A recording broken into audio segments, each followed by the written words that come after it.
দীর্ঘদিন পর আবারও মিলেট চাষে প্রাণ ফিরে পাচ্ছে বক্সা পাহাড়ের কৃষি। একসময় সান্তলাবাড়ি, আদমা, চুনাভাটি, বক্সাদুয়ার সহ একাধিক পাহাড়ি গ্রামে মিলেট ও অন্যান্য ফসলের চাষ হলেও আবহাওয়া, পোকামাকড় ও পাখির উপদ্রবে তা বন্ধ হয়ে গিয়েছিল। ফলে কর্মসংস্থানের অভাবে সমস্যায় পড়েন বহু বাসিন্দা। এই পরিস্থিতিতে কৃষকদের ফের কৃষিকাজে উৎসাহিত করতে এগিয়ে এসেছে কৃষি দপ্তর। ইতিমধ্যেই ১০০রও বেশি কৃষকের মধ্যে ২০০ কেজি উন্নতমানের মিলেট বীজ বিতরণ করা হয়েছে। কৃষি দপ্তরের দাবি, মিলেট চাষ সহজ, খরচ কম এবং জল ও সারও তুলনামূলকভাবে কম লাগে। পুষ্টিগুণেও এই ফসল অনেক এগিয়ে।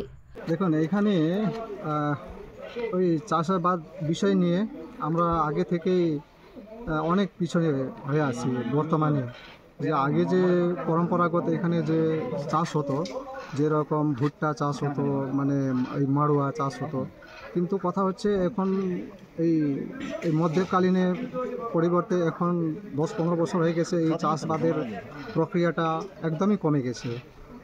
কারণটা হইল, অনেক কিছু কারণ আছে। যেহেতু এখানে সমস্যাগুলো, রাস্তাঘাটের সমস্যাগুলো, যে চাষবাদ কৃষি কাজ পণ্য হয়তো ওইটার জন্য একটা ভালো ব্যবস্থাপনা ছিল না বলেই আমরা এখন আবার অ্যাডমিনিস্ট্রেশনকে রিকোয়েস্ট করছি যে প্রশাসনকে উদ্যোগটা নেন, যার ফলে এই ১৮-১৯টা গ্রামে এই বক্সা পাহাড়ি অঞ্চলে আমরা উদ্যোগটা নিয়েছি যে মানে প্রশাসনের মাধ্যম দিয়ে যে ওই পুরানা পদ্ধতিগুলো যে চাষবাদ হয় ওইটাকে ক্রমশ এখন নিরন্তরতা দিতে লাগে। তারপরে এই মানুষের যে একটা ডিমোটিভেটেড হয়ে গেছে, যে ওইটার ওই মোটিভেশন করার আমাদের একটা লক্ষ্য রয়েছে, যার কারণে আজকের এই প্রোগ্রামটা অনুষ্ঠান হয়ে গেছে।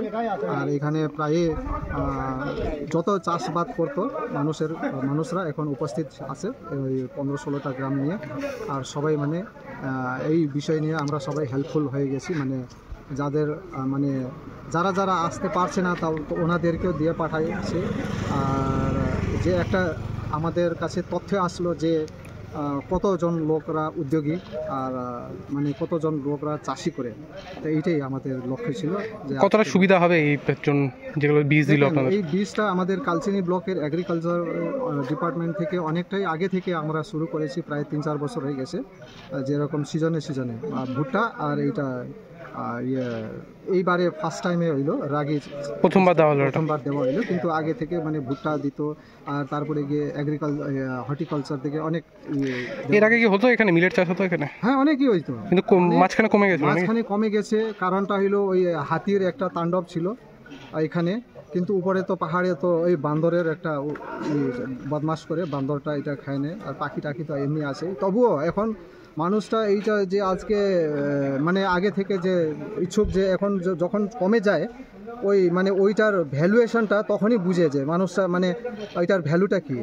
তো আজকে এই অনুষ্ঠানে মানে মানুষের ভ্যালুটা, এইটা নিউট্রিশন কতটুক, তারপরে গিয়ে এইটার ভ্যালুটা কত, এটা বুঝে তারপরে এখন উদ্যোগী হয়ে গেছে। আর এটা আমরা মনে করি আরও আসা দিনে মানে ইন ফিউচার ভালো হবে আর উদ্যোগী নেবে আর কি মানুষরা। আপনার নাম? আমার নাম অরুণ কুমার রায়, আমি সান্তালাবাড়ি গ্রাম সভার সেক্রেটারি। আলিপুরদুয়ার মহকুমার কৃষি অধিকর্তা রজত চট্টোপাধ্যায় জানান, 3 থেকে 3.5 মাসেই মিলেট ফসল তোলা সম্ভব। এতে কৃষকের উপার্জনও ভালো হয়। এই যে বক্সা পাহাড়ে রাগি যে বীজ আছে, সেই বীজ কৃষকদের দেওয়া হলো। আমাদের কৃষি দপ্তরের পক্ষ থেকে কৃষকদের উন্নত মানের রাগি বীজ দেওয়া হলো। এর আগেও এখানে ভুট্টা বীজ দেওয়া হয়েছিল। তারা যাতে কৃষি কাজ করে তাদের এখানকার সিস্টেমে যে চাষটা ভালো হয়, তারা প্রথাগতভাবে রাগি চাষ করেন, সেই রাগিটাই উন্নত জাত দিয়ে এবং সেই জাতটি চাষ করার ক্ষেত্রে তারা কি কি পদ্ধতি অবলম্বন করবেন সেইগুলো নিয়ে আমরা তাদের সঙ্গে একটু মত বিনিময় করলাম এবং তাদেরকে উন্নত মানের বীজ আমাদের আলিপুরদুয়ার জেলার কালচিনি ব্লকের পক্ষ থেকে দেওয়া হলো।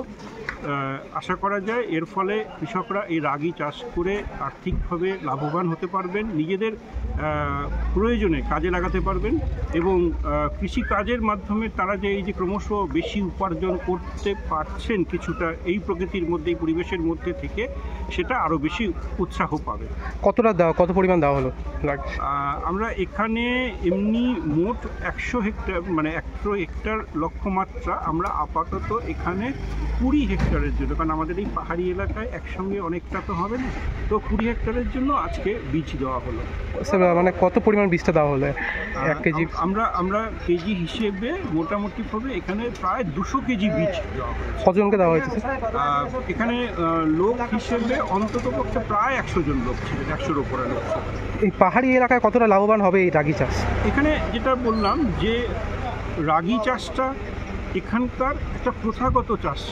সেই প্রথাগত চাষের ক্ষেত্রে বিভিন্ন সময়ে বিভিন্ন কারণে হয়তো তারা একটু পিছিয়ে গেছে। তো সেক্ষেত্রে আমরা তাদেরকে উৎসাহিত করার জন্য কৃষি দপ্তরের পক্ষ থেকে তাদেরকে উন্নত মানের রাগি বীজ এবং চাষ পদ্ধতি, তারা এখানে রাসায়নিক সাধারণত ব্যবহার করেন না, তার ফলে যেভাবে তারা জৈব পদ্ধতি ব্যবহার করে যে খাদ্য ব্যবস্থাপনার করে থাকতেন আগে, সেটাকেই একটু তাদের সঙ্গে আলোচনা করলাম। তার সঙ্গে আমরা কিছুটা বিজ্ঞানসম্মতভাবে আমাদের মতামত তার সঙ্গে যুক্ত করলাম, করে তারা যাতে বেশি ফলন পেতে পারেন এবং তার সঙ্গে বেশি উপার্জন। এখানে একটা কথা, শুধু পরিমাণগত বেশি না, গুণগত মানে বেশি ভালো ফলনটা বেশি পাওয়া, এবং তারা যেটা উৎপন্ন করবে তার একটা অংশ তারা নিজেরাও খেতে পারবেন বা নিজেদের কাজে তারা লাগাতে পারবেন। এই যেরকম ধান আছে, ধানের থেকে কতটা আলাদা এই চাষ? ধানের থেকে এই চাষটা অবশ্যই আলাদা, কারণ হচ্ছে যে রাগি হচ্ছে এক ধরনের মিলেট। এই মিলেট নিয়ে এখন সারা পৃথিবীতে আমাদের গত 1 বছর আগে আন্তর্জাতিক মিলেট বর্ষ উদযাপিত হয়েছে, এবং মিলেটের ক্ষেত্রে ধান আমাদের থেকে যে ভাত হয় সেটা সরাসরি কার্বোহাইড্রেটের উৎস হিসেবে মূলত কাজ করে থাকে। রাগি বা অন্যান্য মিলেটগুলো এখানে কার্বোহাইড্রেটের সঙ্গে সঙ্গে এখানে কিন্তু অন্যান্য খনিজ এবং অনেক বেশি প্রোটিন থাকে। এছাড়া এই রাগির মধ্যে ফাইবার বেশি থাকে, তার ফলে সেটা হজম সহায়ক হয় এবং আমাদের পৌষ্টিকতন্ত্রকে ভালো রাখে। এক্ষেত্রে যেটা বলার সেটা হচ্ছে যে এই রাগি চাষের জন্য কৃষি উপকরণও অনেক কম লাগে, অর্থাৎ সার বা জল যেগুলো প্রাকৃতিক বিষয় সেগুলো কম লাগে। এবং তার সঙ্গে অত্যন্ত গুরুত্বপূর্ণ সেটা হচ্ছে যে এটা একটা পাহাড়ি এলাকা, এখানে বিভিন্ন রকমের প্রাকৃতিক অবস্থার পরিবর্তন হয়, অর্থাৎ কখনো অতিবৃষ্টি বা কখনো হয়তো জমি শুকিয়ে গেল। তো সেই যে প্রাকৃতিক বিরূপতা সেটা সহনশীল এই ফসলগুলো, বিশেষ করে মিলেট ফসলগুলো এবং রাগি ফসল। আর রাগি থেকে তারা আটা তৈরি করে, রুটি তৈরি করে এবং অন্যান্য খাবার তৈরি করে সহজে খেতে পারবেন, সেটা তাদের পক্ষে উপকারী। কতদিন সময় লাগে এই ফসল হতে? আমার এই ফসলটা হতে 3.5 মাসের মতো সময় লাগে, 3 থেকে 3.5 মাস। ধানের থেকে অনেকটাই কম? ধানের থেকে একটু কম সময় লাগবে, 3 থেকে 3.5 মাস সময় লাগবে। এখন কৃষকদের হাতে কলমে প্রশিক্ষণও চলছে। বক্সা পাহাড়ের কৃষকদের আশা, প্রশাসনের সহায়তায় আবারও কৃষিতে ঘুরে দাঁড়াতে পারবেন তারা। Bureau news, ABN 24x7, Alipurduar.